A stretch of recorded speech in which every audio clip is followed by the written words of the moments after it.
welcome back to my channel.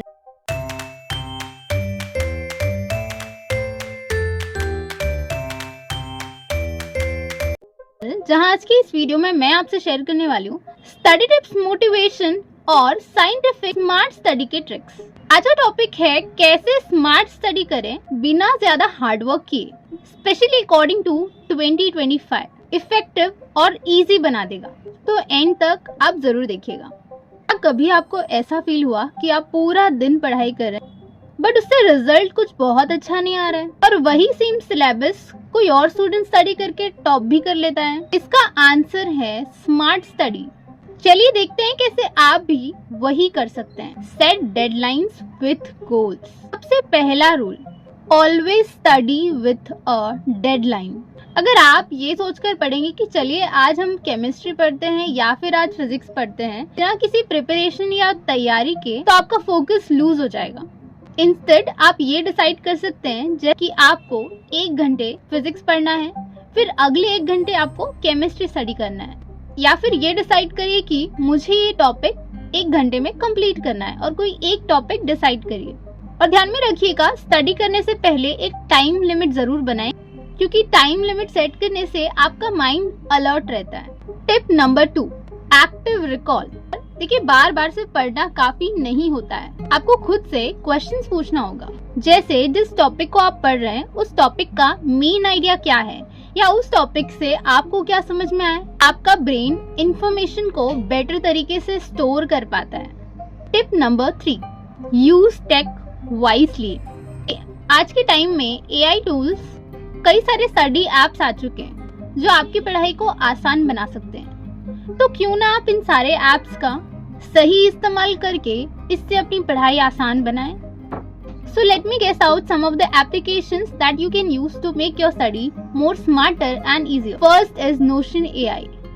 Second is very hard and very famous, शायद आपने कभी use भी किया होगा, that is ChatGPT. Question is Bot. This, as you know, none other than Google search. I guess most of the चीजों के लिए आपने Google सर्च कभी ना कभी तो जरूर किया होगा। कोई टॉपिक गूगल से समझना या फिर उसे रिवाइज करना। कई बार ऐसा होता है कि जब आप स्टडी कर रहे होते हैं, आपको किसी टॉपिक में डाउट आता है तो आप उसे सर्च कर सकते हैं गूगल पे, right. It's a very easy method. And आज के टाइम पे हम देखते हैं कि कई सारे आंसर्स भी आपको ChatGPT से मिल जाते हैं। तो जब आप कोई सम कर रहे हैं या आपको कोई टॉपिक नहीं आता है तो आप इनका यूज कर सकते हैं। ये सारे एप्लीकेशंस इजीली और फ्रीली अवेलेबल हैं सारे स्टूडेंट्स के लिए। तो क्यों ना आप इन सारे ऐप्स का फायदा उठाएं और इससे अपनी रिवीजन को और भी इजी बनाएं। तो आपके लिए इससे पहले एक वार्निंग सिग्नल भी है।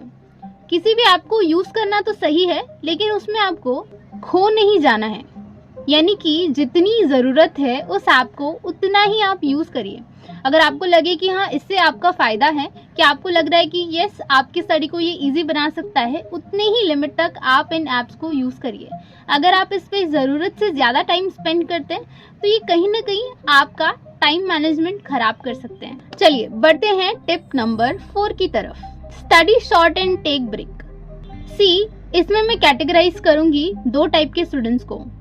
एक टाइप का वो स्टूडेंट होता है जो बहुत लंबे टाइम तक एक जगह पर बैठकर स्टडी नहीं कर सकते, तो वो जो स्टूडेंट्स होते हैं वो ज्यादा ब्रेक्स ले सकते हैं। अगला स्टूडेंट का जो कैटेगरी है वो ऐसे स्टूडेंट्स हैं जो लंबे समय के लिए एक ही जगह पर स्टडी कर सकते हैं। अब दोनों ही मेथड में एक चीज कॉमन है, जो कि है शॉर्ट ब्रेक्स लेना।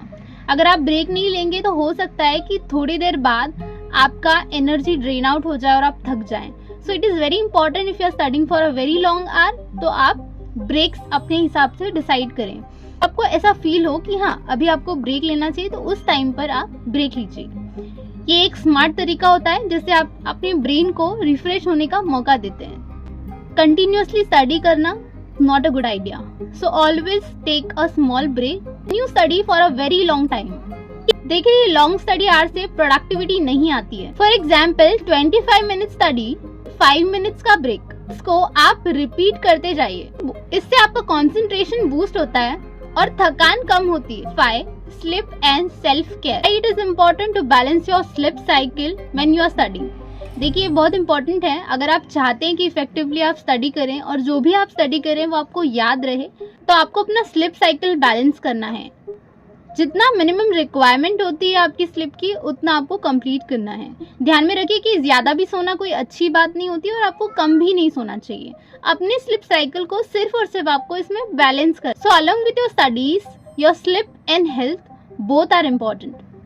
सो आप इन दोनों चीज़ों को ध्यान में रखें। स्टडी का ये मतलब बिल्कुल नहीं है कि आप अपनी स्लीप को सेक्रीफाइस करें या जितनी रिक्वायरमेंट होती है उससे ज़्यादा सो जाएं। It is not a smart method वो है जहां आप हर चीज़ को बैलेंस कर पा रहे हैं। ध्यान रखते हुए स्टडी पर भी उतना ही ध्यान दे रहे हैं। जैसे आप हेल्दी होंगे वैसे आपका माइंड भी परफॉर्म करेगा।